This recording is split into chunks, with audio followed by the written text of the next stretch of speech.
Hey, how you doing? I'm going to do a quick video on how to heat treat some Jasper and flint for some of my students.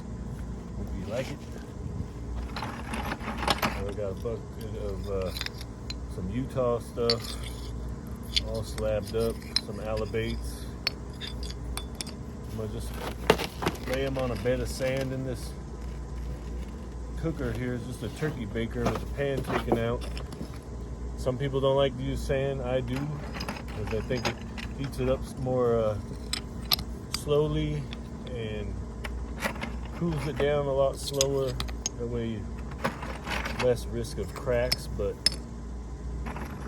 that's just my preference. That's how they did it in the olden days, in the sand under the campfire, about 3 or 4 inches under a campfire. And you can layer this with your slabs or bifaces or flakes, whatever you want. I don't know if this stuff is going to heat, but it sure is pretty. I know the Jasper will, but I don't know about these darker areas.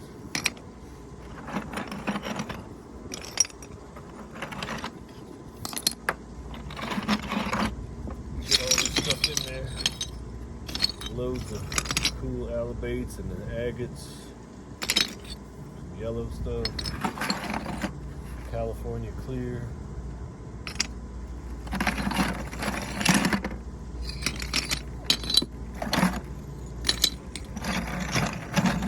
I got the saw running in the background for one more slab I'm going to throw in here.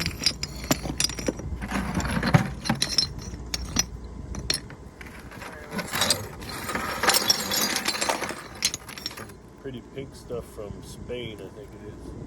Put that on top because it's a little on the thicker side. You want to make sure you keep all your thick stuff up on top. Just down at the bottom, it'll get hot too quick and blow up. Then cover this with sand.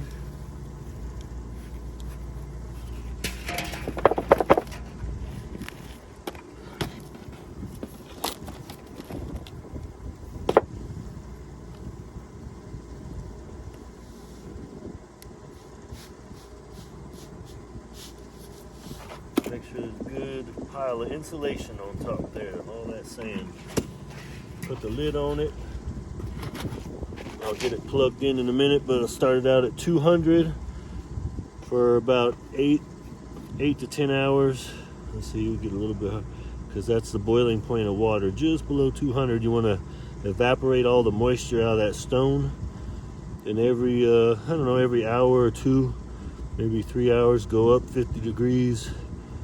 And I'll top it out at about 450, and we'll see what we get. Keep a napping.